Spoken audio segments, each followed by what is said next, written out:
Capítulo 23. O baile de inverno. Apesar da pesada carga de deveres de casa que os alunos do quarto ano tinham recebido para as férias, Harry não estava com a menor vontade de estudar quando o trimestre terminou, e passou a semana que antecedeu o Natal divertindo-se o máximo possível, como todos os outros alunos. A torre da Grifinória não parecia mais vazia agora do que estivera durante o tempo de aulas. Parecia até ter encolhido ligeiramente, porque seus moradores estavam muito mais barulhentos do que o normal. Fred e George fizeram um grande sucesso com os seus cremes de canário, e nos primeiros 2 dias de férias, as pessoas não paravam de explodir em penas por todo o lado.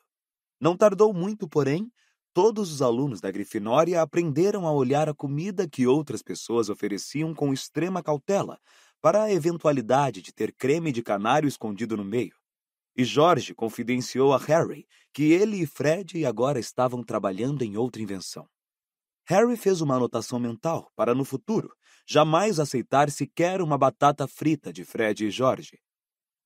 Ele ainda não esquecera Duda e o caramelo incha-língua. Caía muita neve sobre o castelo e seus terrenos agora. A carruagem azul clara da Bobaton parecia uma enorme abóbora coberta de gelo ao lado da casinha de bolo glaçado que era a cabana de Hagrid, enquanto as escotilhas do navio de Durmstrang estavam foscas e o cordame branco de gelo. Os elfos domésticos na cozinha se desdobravam para preparar pratos nutritivos, ensopados que aqueciam e sobremesas deliciosas, e somente Fleur Delacour parecia ser capaz de encontrar de que reclamar. É pesado demais essa comida de Hogwarts.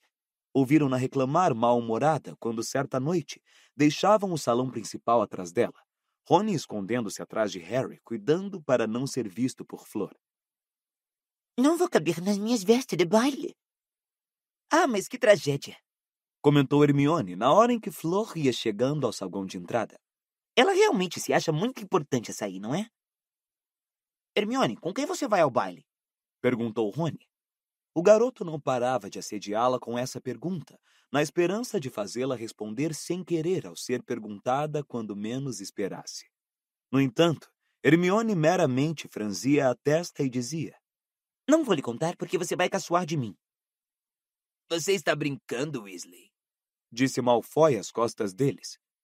Você está dizendo que alguém convidou isso para ir ao baile? Não foi o sangue ruim de molares compridos, foi? Harry e Rony se viraram na mesma hora, mas Hermione disse em voz alta, acenando para alguém por cima do ombro de Malfoy. Olá, professor Moody. Malfoy ficou pálido e pulou para trás, procurando Moody com um olhar alucinado, mas o professor ainda estava à mesa terminando seu ensopado. Que doninha nervosa você é, hein? Comentou Hermione, demonstrando desprezo, e ela, Rony e Harry subiram a escadaria de mármore dando boas risadas. Hermione, disse Rony, olhando para ela de esguelha e de repente franzindo a testa. Os seus dentes? Que tem eles? Bem, estão diferentes. Acabei de notar. Claro que estão. Você não esperava que eu ficasse com aquelas presas que Malfoy me deu. Não, quero dizer, eles estão diferentes do que eram antes de ele lançar o feitiço em você. Estão retos e do tamanho normal. Hermione de repente sorriu muito travessamente, e Harry também reparou. Era um sorriso diferente do que ele lembrava. Bem, quando fui procurar Madame Pomfrey para consertar os dentes, ela segurou um espelho e me disse para mandar ela parar quando os dentes voltassem ao normal. E eu deixei ela demorar um pouco mais. Hermione deu um sorriso ainda maior. Papai e mamãe não vão ficar muito satisfeitos. Estou tentando convencer os dois a me deixar reduzir os dentes há séculos, mas eles queriam que eu continuasse com o aparelho. Sabe, eles são dentistas, daí acharem que dentes e magia não devem... Olhem lá! Pichitinho voltou! A corujinha de Rony piava feito louca no alto da balaustrada enfeitada de pingentes de gelo, um rolo de pergaminho amarrado à perna. As pessoas que passavam apontavam e riam, e um grupo de alunas do 3º ano parou para comentar. Ah, olha só que corujinha mínima, não é uma gracinha? Seu penoso babaca! sibilou Rony, correndo escada acima e agarrando Pichitinho. Você entrega as cartas direto ao destinatário. Não fica por aí se exibindo. Pichitinho piou alegremente, a cabeça espichando por cima da mão fechada de Rony. As garotas do 3º ano pareceram muito chocadas. Caiam fora, disse Rony rispidamente, sacudindo a mão que segurava a coruja, que piou ainda mais alegremente ao sair voando pelos ares. Aqui, toma, Harry, acrescentou Rony em voz baixa, enquanto as garotas saíam correndo com um ar escandalizado. Ele puxou a resposta da perna de Pichitinho, Harry embolsou-a e os 3 correram a lê-la na torre da Grifinória. Todos na sala comunal estavam demasiado ocupados, extravasando a agitação das férias, para observar o que alguém mais estivesse fazendo. Harry, Rony e Hermione se sentaram afastados dos colegas, junto a uma janela escura que lentamente se cobria de neve, e Harry leu em voz alta. Caro Harry, parabéns por conseguir passar pelo rabo córneo. Quem pôs o seu nome naquele cálice não deve estar se sentindo muito feliz no momento. Eu ia sugerir o feitiço Conjuntivictus, porque os olhos do dragão são o seu ponto mais fraco. Foi o que Krum usou, murmurou Hermione. Mas do seu jeito foi melhor, estou impressionado. Porém, não fique se sentindo muito satisfeito consigo mesmo, Harry. Você só deu conta de uma tarefa. Quem o inscreveu no torneio vai ter muitas outras oportunidades se quer realmente lhe fazer mal. Mantenha os olhos abertos, particularmente quando a pessoa de quem já falamos estiver por perto, e se concentre em não se meter em confusões. Mande notícias, continuo querendo saber de qualquer coisa anormal. Sirius. Ele está falando exatamente a mesma coisa que Moody, disse Harry em voz baixa, guardando a carta dentro das vestes. Vigilância constante. Parece até que eu ando por aí com os olhos fechados, ricocheteando nas paredes. Mas ele tem razão, Harry, disse Hermione. Você ainda tem 2 tarefas a cumprir. Devia realmente dar uma olhada naquele ovo, sabe? E começar a estudar o que significa. Hermione, ainda faltam séculos, disse Rony com rispidez. Quer jogar uma partida de xadrez, Harry? Ok, disse Harry, depois vendo a expressão de Hermione. Vamos, como é que vou me concentrar nessa barulheira? Não vou conseguir nem ouvir o ovo com essa turma berrando. Ai, imagino que não, suspirou ela, se sentando para assistir a partida, que terminou num excitante cheque-mate de Rony, envolvendo 2 peões corajosos, mas imprudentes, e um bispo muito violento. Harry acordou de repente na manhã de Natal. Imaginando o que teria causado seu abrupto retorno à consciência, ele abriu os olhos e viu uma coisa de olhos muito grandes, verdes e redondos, que o encarava na escuridão. Tão próximo que a coisa e ele estavam quase nariz contra nariz. Dobby! Berrou Harry, afastando-se do elfo tão depressa que quase caiu da cama. Não faz isso! Dobby sente muito, meu senhor! Esganiçou-se o elfo, com a voz cheia de ansiedade, saltando para trás com os longos dedos cobrindo a boca. Dobby só está querendo desejar a Harry Potter Feliz Natal e lhe trazer um presente, meu senhor. Harry Potter disse que Dobby podia vir vê-lo um dia desses, meu senhor. Tudo bem, disse Harry, ainda respirando muito acelerado, enquanto seu coração voltava ao normal. Da próxima vez é só me cutucar ou outra coisa assim. Não se debruça sobre mim desse jeito. Harry afastou as cortinas da cama, apanhou os óculos na mesa de cabeceira e colocou-os. Seu berro acordara Rony, Simas, Dino e Neville. Os 4 estavam espiando entre as cortinas de suas camas, as pálpebras pesadas e os cabelos desmanchados. Alguém está atacando você, Harry? Perguntou Simas, sonolento. Não, é só o Dobby, resmungou Harry. Pode voltar a dormir. Ah, presentes! Exclamou Simas, vendo a montanha aos pés de sua cama.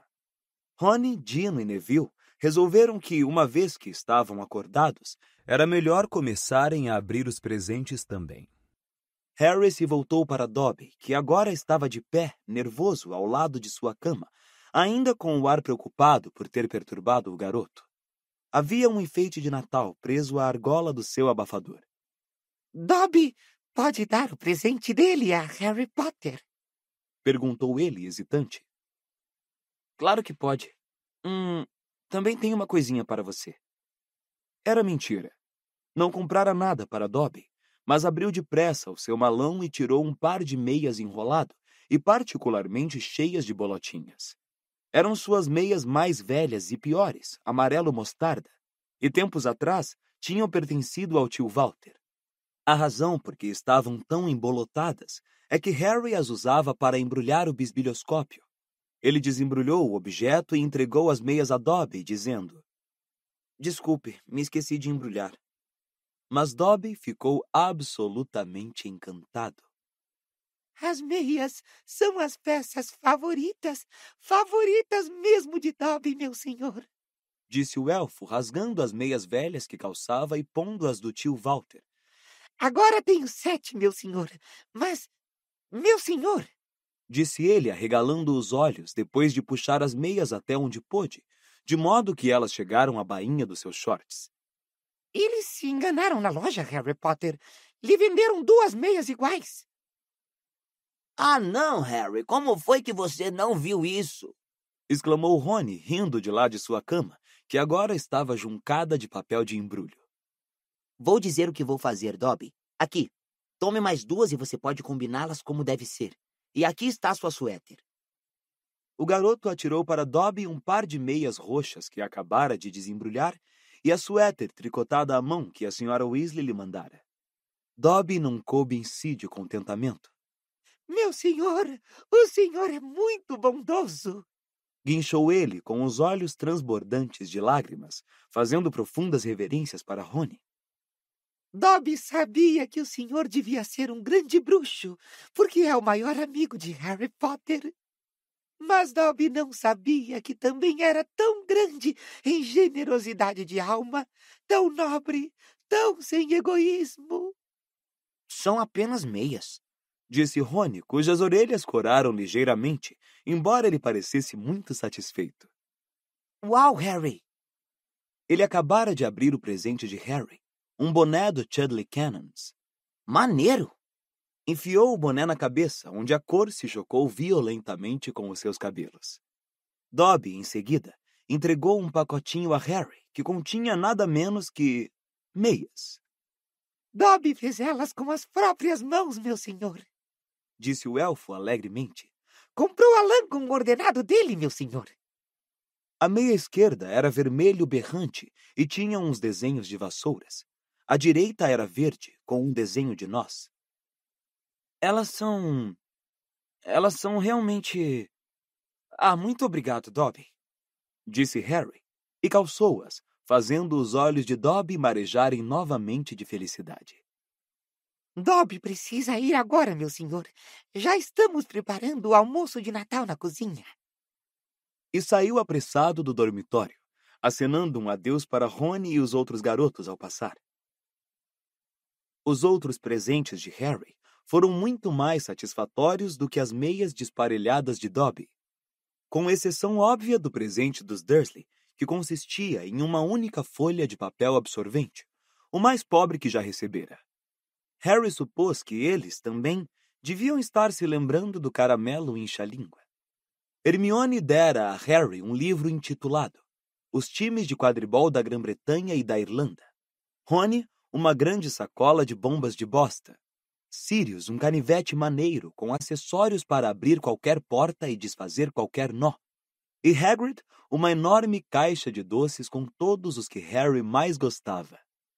Feijõezinhos de todos os sabores Bertie Bott's, sapos de chocolate, chicles de baba-bola e delícias gasosas. Ganhara também, é claro, o pacote habitual da senhora Weasley, incluindo uma nova suéter, verde com a estampa de um dragão.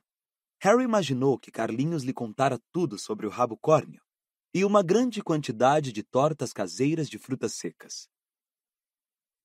Harry e Rony se encontraram com Hermione na sala comunal e desceram juntos para tomar o café da manhã. Os 3 passaram a maior parte da manhã na Torre da Grifinória, onde todos se divertiam com os presentes recebidos. Depois voltaram ao salão principal para um almoço magnífico, que incluía no mínimo uns 100 perus e pudins de Natal e montanhas de bolachas mágicas de Cribbage. Os garotos saíram para os jardins à tarde. A neve estava intocada, exceto pelas valas fundas feitas pelos estudantes de Durmstrang e Bobaton a caminho do castelo. Hermione preferiu assistir à batalha de bolas de neve de Harry com os Weasley, em vez de tomar parte nela, e às 5 horas disse que ia subir para se preparar para o baile. Quê? Você precisa de 3 horas? Perguntou Rony, olhando para ela incrédulo e pagando por esse lapso de concentração. Uma enorme bola, atirada por Jorge, atingiu-o com força do lado da cabeça. Com quem é que você vai? Gritou ele para Hermione, mas a garota apenas acenou e desapareceu pela escada de acesso ao castelo.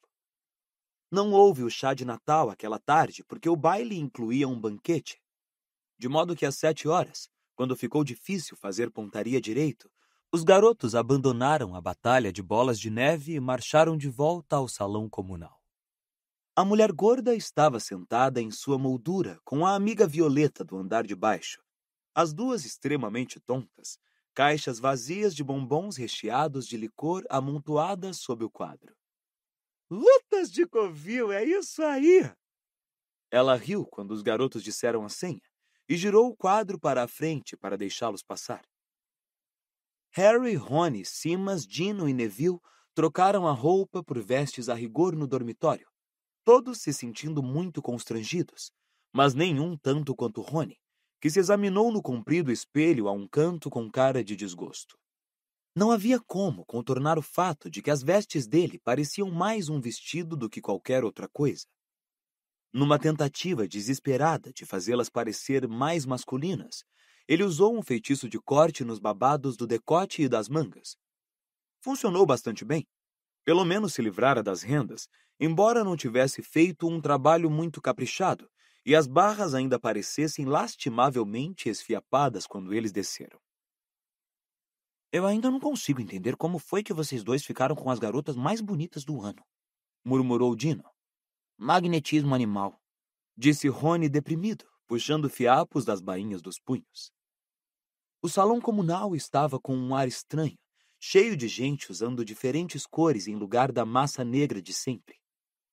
Parvati esperava Harry ao pé da escada. Estava realmente muito bonita, com vestes rosa-choque, sua longa trança negra entrelaçada com ouro e pulseiras de ouro reluzindo nos braços. Harry se sentiu aliviado de ver que ela não estava dando risadinhas. Você... está bonita, disse ele sem jeito. Obrigada. Padma vai se encontrar com você no saguão de entrada, acrescentou para Rony. Certo, disse Rony olhando à volta. Cadê Hermione? Parvati deu de ombros. Vamos descer então, Harry? Ok, concordou o menino, desejando poder continuar no salão comunal. Fred piscou para ele ao passar pelo buraco do retrato. O saguão de entrada também estava apinhado de estudantes, todos andando por ali à espera de que dessem 8 horas, quando as portas para o salão principal seriam abertas. As pessoas que iam encontrar pares de outras casas procuravam atravessar a aglomeração, tentando localizar uns aos outros. Parvati encontrou a irmã Padma e levou-a até Harry e Rony. Oi, cumprimentou Padma, que estava tão bonita quanto Parvati, de vestes turquesa forte. Mas não parecia muito entusiasmada com a ideia de ter Rony como par. Seus olhos escuros se demoraram nas mangas e no decote esfiapados das vestes do garoto quando o examinou de alto a baixo. Oi, disse Rony sem olhar para ela, mas espiando os convidados. Ah, não. Ele dobrou ligeiramente os joelhos para se esconder atrás de Harry, porque Fleur Delacour ia passando, absolutamente fantástica, com suas vestes de cetim cinza prateado, acompanhada pelo capitão do time de quadribol da Corvinal, Rogério Davis. Quando os dois desapareceram, Rony se endireitou e ficou examinando as cabeças das pessoas que estavam de costas. Cadê a Hermione? Indagou outra vez. Um grupo de alunos da Sonserina vinha subindo as escadas do seu salão comunal na masmorra, Malfoy à frente. Usava vestes de veludo negro com a gola alta, que na opinião de Harry o faziam parecer um padre. Pansy Parkinson estava agarrada ao braço de Malfoy, com vestes rosa claro cheias de babadinhos. Crabbe e Goyle vinham de verde. Pareciam pedregulhos cobertos de limo, e nenhum dos dois, Harry ficou satisfeito de constatar, conseguira encontrar um par. As portas de carvalho da entrada se abriram, e todos se viraram para olhar os alunos de Durmstrang entrarem com o professor Karkaroff. Krum vinha à frente da delegação, acompanhado por uma garota bonita de vestes azuis, que Harry não conhecia. Por cima das cabeças do grupo, ele viu que a área do gramado logo à entrada do castelo fora transformada em uma espécie de gruta cheia de luzes encantadas. Ou seja, centenas de fadinhas vivas encontravam-se sentadas nas roseiras que tinham sido conjuradas ali e esvoaçavam sobre as estátuas que pareciam representar Papai Noel e suas renas. Então, a voz da professora Minerva McGonagall chamou: "Campeões, aqui, por favor!" Parvati ajeitou as franjas sorridente. Ela e Harry disseram: "Vemos vocês daqui a pouco", para Rony e Padma, e se adiantaram. A aglomeração de pessoas que conversavam se abriu para deixá-los passar. A professora, que trajava vestes a rigor de tartã vermelho e enfeitara a aba do chapéu com uma guirlanda bem feiosa de cardos, a flor nacional da Escócia, mandou-os esperar a um lado das portas, enquanto os demais entravam. Eles deviam entrar no salão principal em cortejo, quando os outros estudantes se sentassem. Fleur Delacour e Rogério Davis pararam mais próximos às portas. Davis parecia tão aturdido com a sua sorte de ter Fleur como par, que mal conseguia desgrudar os olhos dela. Cedrico e Cho ficaram ao lado de Harry. O garoto desviou o olhar para não precisar conversar com eles. Em lugar disso, seu olhar recaiu sobre a garota ao lado de Krum. Seu queixo caiu. Era Hermione. Mas ela não parecia nadinha com a Hermione. Fizera alguma coisa com os cabelos. Não estavam mais lanzudos, mas lisos e brilhantes, e enrolados num elegante nó na nuca. Estava usando vestes feitas de um tecido etéreo azul pervinca, e tinha uma postura um tanto diferente. Ou talvez fosse meramente a ausência dos 20 e tantos livros que ela normalmente carregava às costas. E sorria. Um sorriso um pouco nervoso, era verdade, mas a redução no tamanho dos dentes da frente era mais visível que nunca. Harry não conseguia compreender como não a vira antes. "Oi, Harry", disse ela. "Oi, Parvati." Parvati mirava Hermione com depreciativa incredulidade. E não era a única tampouco. Quando as portas do salão principal se abriram, o fã-clube de Krum, que fazia ponto na biblioteca, passou lançando a Hermione olhares de profundo desprezo. Pansy Parkinson boquiabriu-se ao passar com Malfoy, e mesmo ele não pareceu capaz de encontrar uma ofensa para atirar a Hermione. Rony, porém, passou direto por ela, sem sequer olhar. Depois que estavam todos sentados no salão, a professora Minerva mandou os campeões e seus pares formarem um cortejo de 2 em 2 e a seguiram. Os garotos obedeceram, e todos no salão aplaudiram quando eles entraram e se dirigiram a uma grande mesa redonda no fundo do salão, onde estavam sentados os juízes. As paredes do salão estavam cobertas de gelo prateado e cintilante, com centenas de guirlandas de visco e azevinho cruzando o teto escuro, salpicado de estrelas. As mesas das casas haviam desaparecido. Em lugar delas havia umas 100 mesinhas iluminadas com lanternas, que acomodavam cada uma 12 pessoas. Harry se concentrou em não tropeçar nos próprios pés. Parvati parecia estar se divertindo. Sorria radiante para todos, conduzindo Harry com tanta firmeza que ele teve a sensação de que era um cachorrinho de concurso que ela estava ensinando a desfilar. Ele avistou Rony e Padma ao se aproximar da mesa principal. Rony observava Hermione passar com os olhos apertados. Padma parecia chateada. Dumbledore sorriu feliz quando os campeões se aproximaram da mesa principal, mas Karkaroff tinha uma expressão parecidíssima com a de Rony ao ver Krum e Hermione se aproximarem. Ludo Bagman, Esta noite, de vestes roxo berrante, com grandes estrelas amarelas, batia palma com tanto entusiasmo quanto qualquer estudante. E Madame Maxime, que trocara o uniforme costumeiro de cetim negro por um vestido rodado de seda lilás, os aplaudia educadamente. Mas o Sr. Crouch, Harry percebeu de súbito, não estava presente. A quinta cadeira à mesa estava ocupada por Percy Weasley. Quando os campeões e seus pares chegaram à mesa, Percy puxou uma cadeira vazia ao seu lado, olhando significativamente para Harry. Harry entendeu a deixa e se sentou ao lado do garoto, que trajava vestes a rigor azul marinho novíssimas e exibia uma expressão de grande presunção. Fui promovido, disse Percy, antes mesmo que Harry lhe perguntasse, e pelo seu tom parecia estar anunciando sua eleição para supremo dirigente do universo. Agora sou assistente pessoal do Sr. Crouch e estou aqui para representá-lo. Por que é que ele não veio? Perguntou Harry. Não se sentia nada ansioso para passar o jantar ouvindo uma aula sobre o fundo dos caldeirões. Receio que o Sr. Crouch não esteja passando bem. Nada bem. Não tem estado bem desde a Copa Mundial. O que não chega a surpreender, excesso de trabalho. Já não é tão jovem quanto era, embora continue genial, é claro. A cabeça continua brilhante como sempre foi. Mas a Copa Mundial foi um fiasco para todo o ministério. E depois o Sr. Crouch sofreu um grande choque pessoal com o mau comportamento do seu elfo doméstico, Blink, ou sei lá que nome tinha. Naturalmente, ele a dispensou em seguida, mas, bem, como disse, meu chefe está ficando velho. Precisa de alguém para cuidar dele.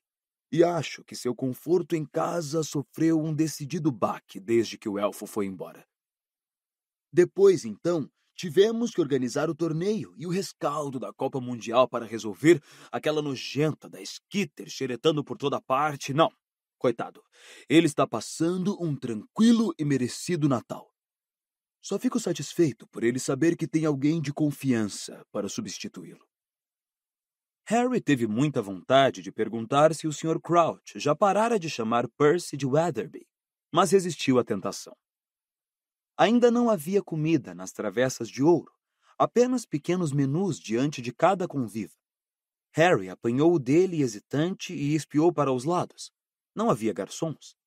Dumbledore, no entanto, examinou atentamente o próprio menu, depois ordenou muito claramente ao seu prato: costeletas de porco. E as costeletas de porco apareceram. Entendendo a ideia, os demais ocupantes da mesa também fizeram os pedidos aos seus pratos. Harry olhou para Hermione a ver o que ela achava desse novo e complicado método de jantar. Certamente significava muito mais trabalho para os elfos domésticos. Mas ao menos uma vez na vida, Hermione não parecia estar pensando no FALE. Estava profundamente absorta conversando com Victor Krum e parecia nem notar o que estava comendo. Agora, ocorria a Harry que ele nunca chegara a ouvir Krum falar antes. Mas sem dúvida o garoto estava falando agora, e pelo visto com muito entusiasmo. Bom, temos um castelo também. Não é tão grande quanto este, nem tão confortável, acho. E a ele dizendo a Hermione: temos só 4 andares, e as lareiras só são acesas para finalidades mágicas. Mas a propriedade que está à escola é ainda maior do que esta. Embora no inverno a gente tenha muito pouca luz solar, por isso não aproveitamos muito os jardins. Mas no verão todo o dia sobrevoamos os lagos e montanhas. Ora, Victor, disse Karkaroff, com uma risada que não se estendeu aos seus olhos frios. Não vá contar mais nada agora, ou a nossa encantadora amiga vai saber exatamente onde nos encontrar. Dumbledore sorriu, seus olhos cintilando. Igor, tanto segredo. A pessoa poderia até pensar que você não quer visitas. Bom, Dumbledore, disse Karkaroff, mostrando os dentes amarelos. Todos protegemos os nossos domínios, não? Todos não guardamos zelosamente os templos de saber que nos foram confiados. Não estamos certos em nos orgulhar de que somente nós conhecemos os segredos de nossas escolas, e mais uma vez, certos em protegê-las. Eu nunca sonharia em presumir que conheço todos os segredos de Hogwarts, Igor, disse Dumbledore amigavelmente. Ainda hoje de manhã, por exemplo, a caminho do banheiro, virei para o lado errado e me vi em um aposento de belas proporções que eu nunca vira antes e que continha uma coleção realmente magnífica de penicos. Quando voltei para investigá-lo mais de perto, descobri que o aposento desaparecera, mas preciso ficar atento para reencontrá-lo. É possível que só esteja acessível às 5:30 da manhã. Ou talvez só apareça com a lua em quartil. Ou quando quem procura está com a bexiga excepcionalmente cheia. Harry riu para dentro do prato de goulash. Percy franziu a testa, mas Harry poderia jurar que Dumbledore lhe dera uma piscadela quase imperceptível. Entre mentes, Fleur Delacour criticava as decorações de Hogwarts com Rogério Davis. Isso não é nada, disse ela, contemplando as paredes cintilantes do salão principal com um ar de pouco caso. No Palácio de Beauxbaton, tem escultura de gelo em volta da sala de jantar no Natal. Elas não derretem, é claro. Parecem enormes estátuas de diamante faiscando pela sala. E a comida? E a comida é simplesmente superbe. E temos coro de ninfa da mata, cantando serenata enquanto comemos. Não temos essas armaduras feias no corredor. E se um dia um poltergeist entrasse em Beauxbaton, seria expulso assim. E ela bateu a mão com impaciência na mesa. Rogério Davis observava a garota falar com uma expressão aturdida no rosto e a toda hora errava ao levar o garfo à boca. Harry teve a impressão de que o garoto estava ocupado demais admirando Flor para escutar uma única palavra do que ela dizia. Absolutamente certa, disse ele depressa, batendo com a própria mão na mesa como fizera Flor. Assim, é claro. Harry correu os olhos pelo salão. Hagrid estava sentado a uma das mesas reservadas aos professores. Voltara a vestir o seu horrível terno peludo marrom e tinha os olhos fixos na mesa principal. Harry o viu dar um discreto aceno, e ao olhar para os lados, viu Madame Maxime retribuir o aceno, suas opalas faiscando à luz das velas. Hermione agora ensinava Krum a pronunciar seu nome corretamente. Ele não parava de chamá-la de Hermione. Hermione, dizia ela, lenta e claramente. Hermonine. Está bastante parecido, disse ela, encontrando os olhos de Harry e sorrindo. Quando toda a comida fora consumida, Dumbledore se levantou e pediu aos estudantes que fizessem o mesmo. Então, a um aceno de sua varinha, as mesas se encostaram às paredes, deixando o salão vazio. Em seguida, ele conjurou uma plataforma ao longo da parede direita. Sobre ela foram colocados uma bateria, alguns violões, um alaúde, um violoncelo e algumas gaitas de foles. As esquisitonas subiram então no palco, sob aplausos delirantes e entusiásticos. Eram todas extremamente cabeludas, trajavam vestes negras que haviam sido artisticamente rasgadas. Apanharam seus instrumentos, e Harry, que estivera tão interessado em observá-las que quase esqueceu o que viria a seguir, de repente percebeu que as lanternas de todas as outras mesas tinham se apagado e que os outros campeões e seus pares estavam em pé. Anda! Sibilou Parvati. Temos que dançar. Harry tropeçou nas vestes ao se levantar. As esquisitonas tocaram uma música lenta e triste. Harry entrou na pista de dança bem iluminada, evitando cuidadosamente o olhar dos colegas. Ele viu Simas e Dino acenarem para ele entre risinhos.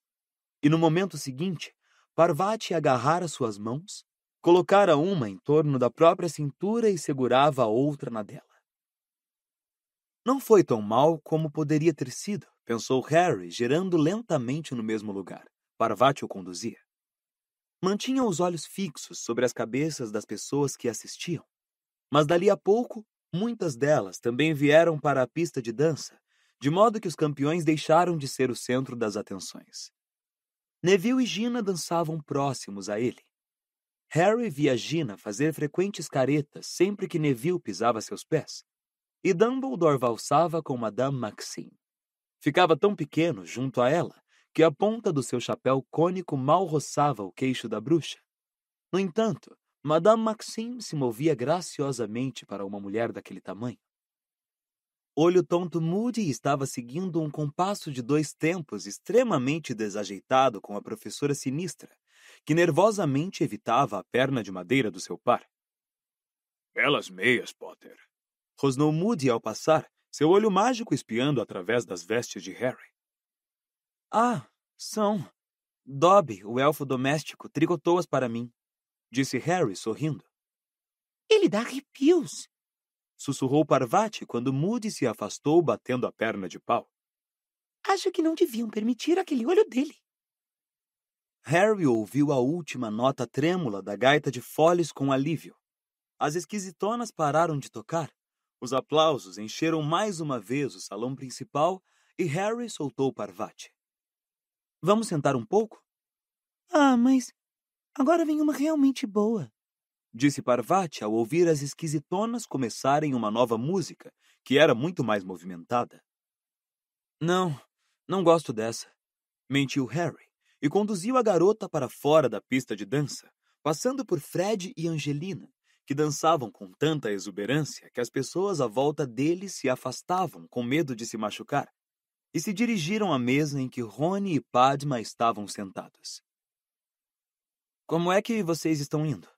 Perguntou Harry a Rony, se sentando e abrindo uma garrafa de cerveja amanteigada. Rony não respondeu. Olhava feio para Hermione e Krum, que dançavam ali perto. Padma estava sentada com os braços e as pernas cruzadas, um pé balançando ao ritmo da música. De vez em quando, ela lançava um olhar aborrecido a Rony, que a ignorava completamente. Parvati se sentou do outro lado de Harry, cruzou os braços e as pernas também, e minutos depois foi convidada a dançar por um garoto da Bobaton. Você se importa, Harry? Perguntou Parvati. Quê? Disse Harry, que estava observando Cho e Cedrico. Ah, nada.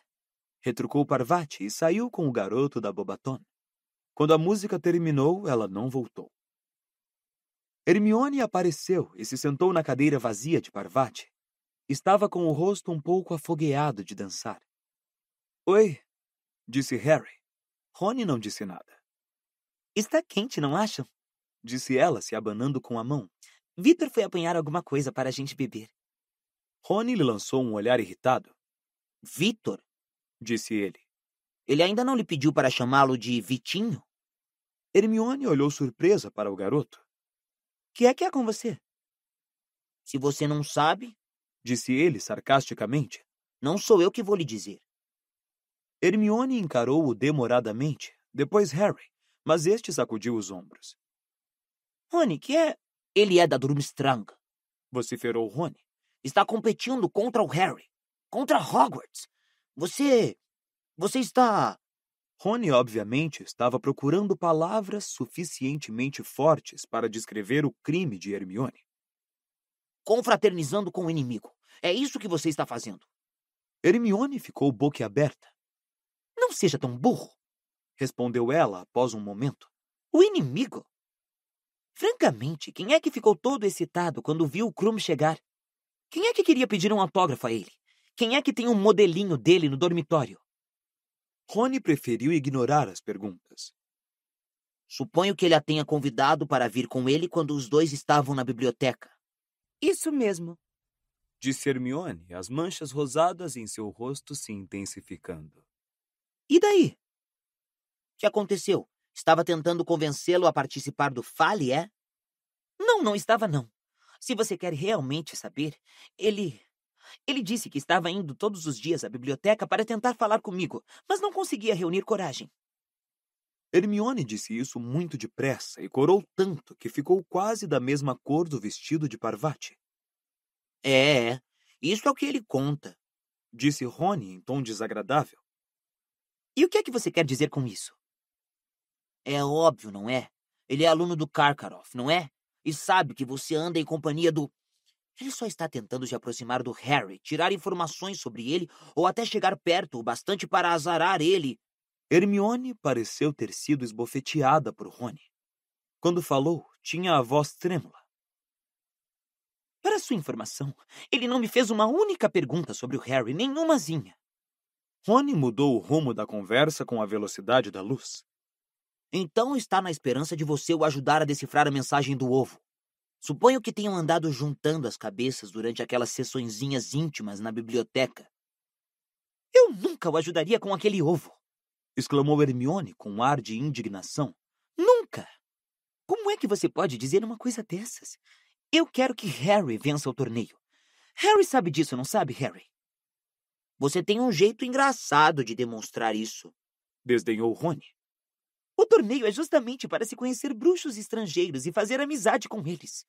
Disse Hermione com voz aguda. Não é não. É para se ganhar.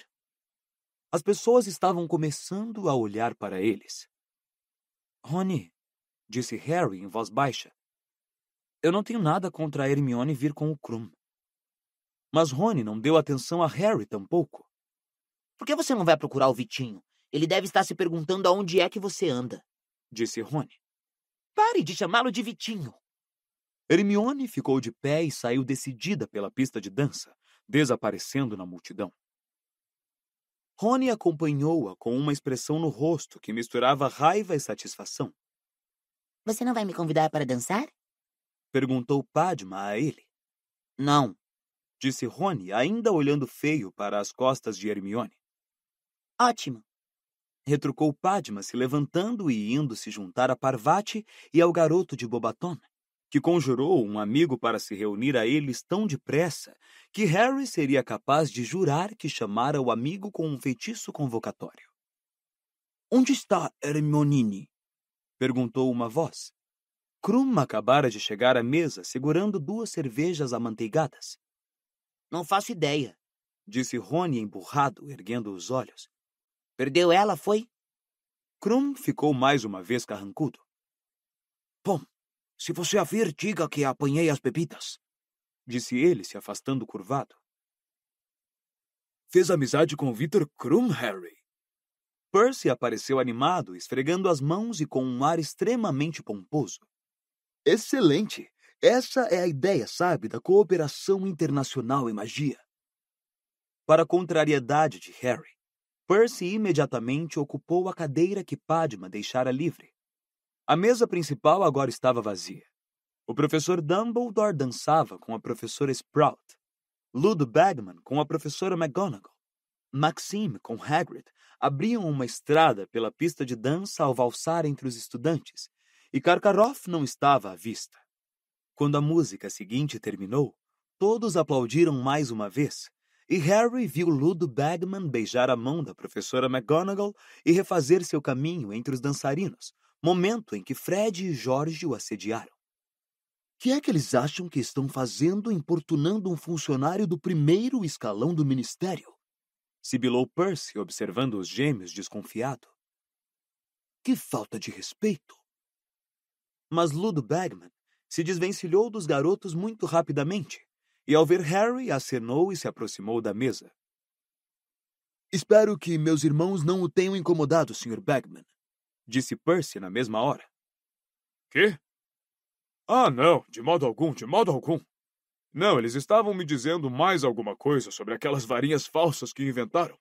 Queriam saber se eu podia sugerir como comercializá-las. Prometi colocá-los em contato com alguns conhecidos nas Oncos. Percy não pareceu nada feliz com a resposta, e Harry podia apostar que o irmão iria correndo contar à senhora Weasley no minuto em que chegasse em casa.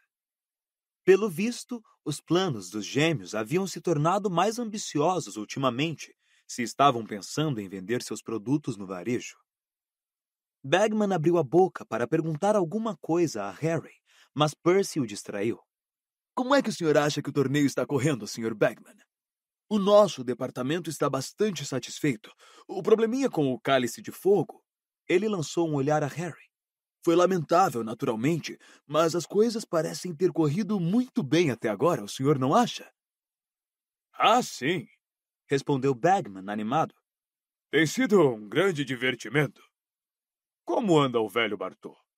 Que pena que ele não pôde vir. Ah, tenho certeza de que o Sr. Crouch não vai tardar a melhorar e voltar ao trabalho, disse Percy, cheio de importância. Mas, nesse meio tempo, estou preparado para cobrir a lacuna. Claro que não é somente comparecer a bailes. Ele deu uma breve risada. Ah, não. Tenho precisado cuidar de problemas de todo o tipo que surgem na ausência dele. O senhor ouviu falar que Ali Bashir foi apanhado contrabandeando um carregamento de tapetes voadores para dentro do país? E que temos tentado persuadir a Transilvânia a assinar uma sanção internacional aos duelos? Tenho uma reunião com o chefe da Cooperação em Magia Transilvano no próximo ano. Vamos dar uma volta, murmurou Rony para Harry. Sair de perto de Percy. Fingindo que queriam se reabastecer de bebidas, Harry e Rony saíram da mesa, contornaram a pista de dança e seguiram para o saguão de entrada. As portas estavam abertas de par em par, e as fadinhas luminosas no roseiral piscavam e cintilavam quando os garotos desceram os degraus da entrada e se viram cercados de plantas que formavam caminhos serpenteantes e de grandes estátuas de pedra. Harry ouviu um rumorejo de água caindo que lhe pareceu uma fonte. Aqui e ali, as pessoas estavam sentadas em bancos entalhados. Os dois garotos tomaram um dos caminhos que passava pelo roseiral, mas tinham dado apenas alguns passos quando ouviram uma voz desagradável e conhecida. Não vejo com o que tem de se preocupar, Igor. Severo, você não pode fingir que isto não está acontecendo. A voz de Karkaroff era baixa e ansiosa, como se cuidasse para ninguém os ouvir. Tem se tornado cada vez mais nítida nos últimos meses. Estou começando a me preocupar seriamente. Não posso negar. Então fuja, disse a voz de Snape secamente. Fuja. Eu apresentarei suas desculpas. Eu, no entanto, vou permanecer em Hogwarts. Os dois professores contornaram um canto. Snape levava a varinha na mão e ia estourando roseiras, com a expressão mal-humoradíssima. Ouviam-se gritinhos em muitos arbustos e vultos escuros saíam correndo para fora deles. 10 pontos a menos para Lufa-Lufa Fawcett, rosnou Snape quando uma garota passou correndo por ele. E 10 para Corvinal também, Stebbins, quando um garoto passou no encalço dela. E o que é que vocês dois estão fazendo? Acrescentou ele, avistando Harry e Rony mais adiante no caminho. Karkaroff percebeu Harry. Pareceu ligeiramente desconfortável ao vê-los parados ali. Levou a mão nervosamente à barbicha e começou a enrolá-la com o dedo. Estamos passeando, respondeu Rony secamente. Não é contra a lei, é? Então continuem passeando, rosnou Snape e passou roçando por eles, sua longa capa negra se abrindo como uma vela enfunada às suas costas. Karkaroff se apressou em alcançar o colega. Os dois garotos continuaram a descer pelo caminho. Que será que deixou o Karkaroff tão preocupado? Murmurou Rony. E desde quando ele e Snape estão se chamando pelo nome de batismo? Indagou Harry lentamente. Os garotos tinham chegado a uma enorme rena de pedra agora, por cima da qual avistaram o jorro cintilante de um alto chafariz. Avistaram também, sentadas em um banco de pedra, as silhuetas escuras de duas pessoas que contemplavam a água ao luar. Então Harry ouviu a voz de Hagrid. No momento em que vi você, eu soube. Ia ele dizendo numa voz estranhamente rouca. Harry e Rony se imobilizaram. Por alguma razão, aquilo não parecia o tipo de cena que eles deviam interromper. Harry virou-se para olhar o caminho e viu Fleur Delacour e Rogério Davis parados, meio escondidos por uma roseira próxima. Bateu no ombro de Rony e acenou a cabeça para o lado dos dois, querendo indicar que ele e Rony poderiam facilmente sair por ali sem serem notados. Fleur e Davis pareceram a Harry muito ocupados. Mas Rony, os olhos se arregalando de terror ao ver Fleur, sacudiu a cabeça com vigor e puxou Harry para mais junto das sombras atrás da rena. Que é que você soube, Hagrid? Perguntou Madame Maxime, com um audível ronronar na voz baixa. Harry decididamente não queria escutar aquilo. Sabia que Hagrid iria odiar ser entreouvido numa situação daquelas. Ele teria sentido o mesmo. Se fosse possível, o garoto teria enfiado os dedos nos ouvidos e cantarolado alto, mas isto não era realmente uma opção. Em lugar disso, tentou se interessar por um besouro que rastejava pelo dorso da rena, mas o besouro simplesmente não era interessante o bastante para bloquear as palavras seguintes de Hagrid. Eu simplesmente soube. Soube que você era como eu. Puxou ao seu pai ou à sua mãe? Eu não sei o que você quer dizer com isso, Hagrid. Puxei a minha mãe. Disse Hagrid em voz baixa. Ela foi uma das últimas da Grã-Bretanha. Claro, eu não consigo me lembrar muito bem dela. Ela foi embora, entende, quando eu tinha uns 3 anos. Não era um tipo muito maternal. Bem, não é da natureza delas, não é mesmo? Não sei o que aconteceu com ela. Pode até ter morrido, pelo que sei. Madame Maxime não respondeu. E Harry, contra sua vontade, tirou os olhos do besouro e espiou por cima dos chifres da rena, escutando. Ele nunca ouvira Hagrid falar da infância antes. Meu pai ficou com o coração partido quando ela foi embora. Um cara miudinho meu pai era. Quando cheguei aos 6 anos, podia levantar e colocar ele em cima da cômoda quando me contrariava. Costumava fazer ele rir. A voz grave de Hagrid quebrou. Madame Maxime o escutava imóvel, aparentemente contemplando o chafariz de prata. Papai me criou, mas ele morreu, é claro. Logo depois que entrei para a escola. Meio que tive que abrir o meu caminho sozinho depois disso. Mas veja, Dumbledore foi uma grande ajuda. Muito bom para mim ele foi. Hagrid puxou um grande lenço de seda encardido e assoou o nariz com força. Então, em todo caso, chega de falar de mim. E você? De que lado você herdou? Mas Madame Maxime repentinamente se pusera de pé. Está frio, disse ela. Mas fosse qual fosse a temperatura que fazia, não chegava nem de longe a frieza na voz dela. Acho que vou entrar agora. Hã? Disse Hagrid sem entender. Não, não vá. Nunca encontrei alguém igual a mim antes.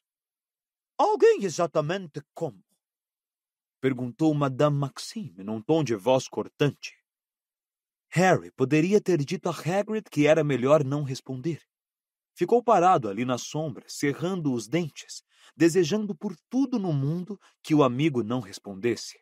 Mas não adiantou nada. Alguém meio gigante, é claro, disse Hagrid. Como é que você se atreve? Gritou Madame Maxime. Sua voz explodiu na noite tranquila como uma buzina de nevoeiro. Às costas deles, Harry ouviu Fleur e Roger despencarem da roseira em que estavam. Nunca fui mais insultado na vida. Meia gigante. Moá!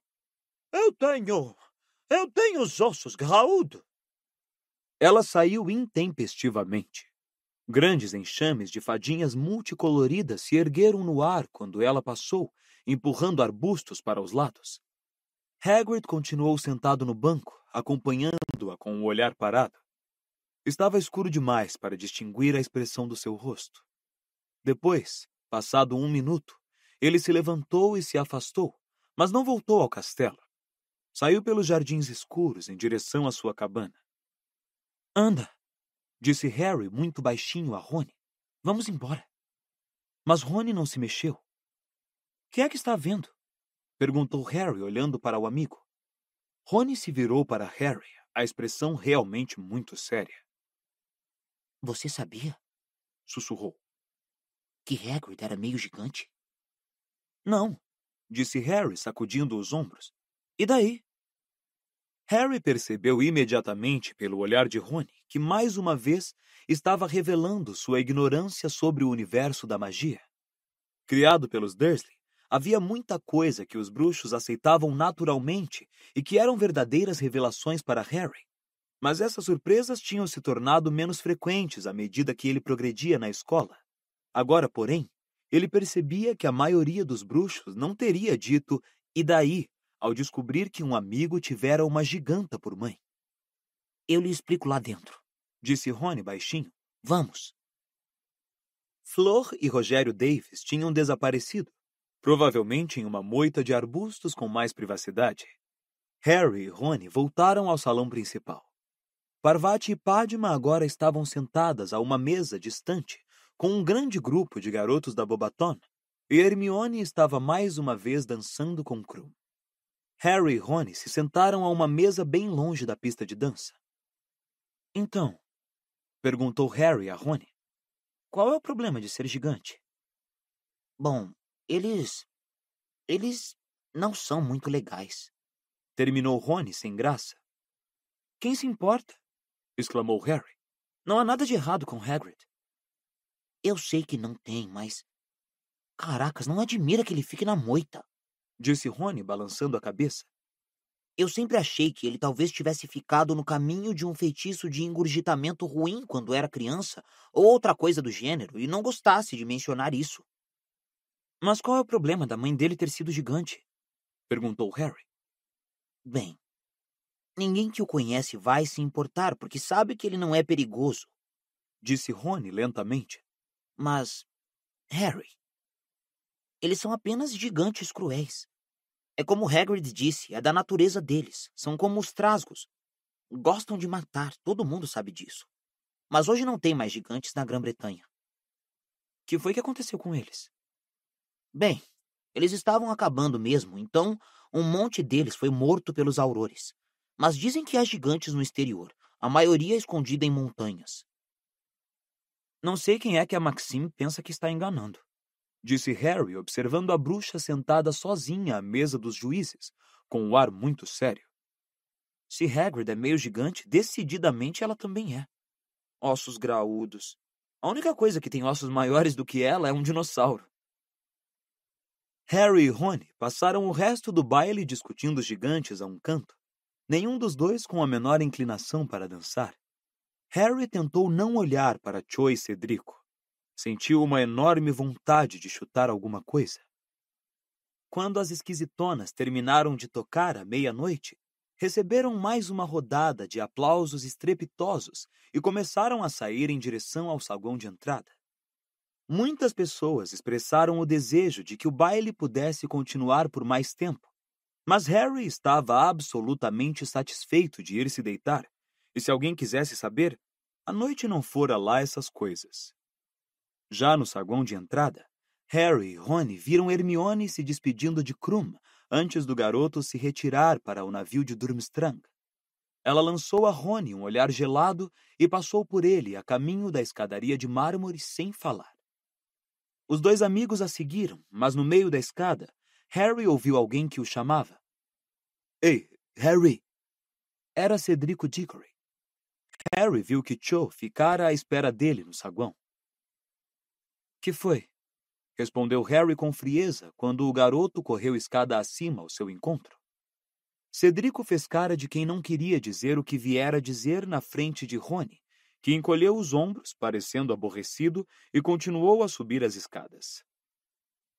Escuta, Cedrico baixou a voz quando Rony desapareceu. Eu lhe devo um favor por ter me falado dos dragões. Sabe o ovo de ouro? O seu solta um grito agorento quando você o abre? Solta. Então, toma um banho, ok? Quê? Toma um banho e, leva o ovo junto e, rumina um pouco as coisas debaixo da água quente. Vai ajudar você a pensar. Acredita em mim. Harry ficou olhando para ele. Vou lhe dizer uma coisa, disse Cedrico. Usa o banheiro dos monitores. Quarta porta à esquerda daquela estátua de Boris, o pasmo, no 5º andar. A senha é frescor de pinho. Tenho que ir. Quero dizer, boa noite. Ele tornou a sorrir para Harry e desceu depressa as escadas para se juntar a Cho. Harry voltou para a Torre da Grifinória sozinho. Recebera um conselho estranhíssimo. Por que um banho o ajudaria a descobrir o significado do ovo que gritava? Será que Cedrico estava gozando da cara dele? Será que estava tentando fazer Harry parecer bobo para que, ao comparar os dois, Cho gostasse ainda mais dele? A mulher gorda e sua amiga Vi estavam tirando um cochilo no quadro que cobria a entrada da casa. Harry teve que berrar "Luzes encantadas!" para que elas acordassem. E ao fazer isso, as duas ficaram muitíssimo irritadas. Quando entrou na sala comunal, encontrou Rony e Hermione tendo uma briga daquelas. Mantendo uma distância de 3 metros, os dois vociferavam um com o outro, as caras vermelhas como pimentões. Ora, se você não gosta, então sabe qual é a solução, não sabe? Berrava Hermione. Agora seus cabelos iam se soltando do elegante coque e seu rosto se contraía de raiva. Ah, é? Berrava Rony em resposta. Qual é? Da próxima vez que houver um baile, me convide antes que outro garoto faça isso e não como último recurso. A boca de Rony ficou mexendo sem emitir som algum, como a de um peixe de aquário fora da água. Enquanto Hermione virava as costas e subia batendo os pés na escada do dormitório das garotas para se deitar. Rony se virou para Harry. Bom, balbuciou completamente abismado. Bom, isso só prova que ela não entendeu nada. Harry não respondeu. Estava gostando demais de ter feito as pazes com o amigo para dizer o que estava pensando naquele momento. Mas, em todo caso, ele achava que Hermione entendera melhor do que Rony.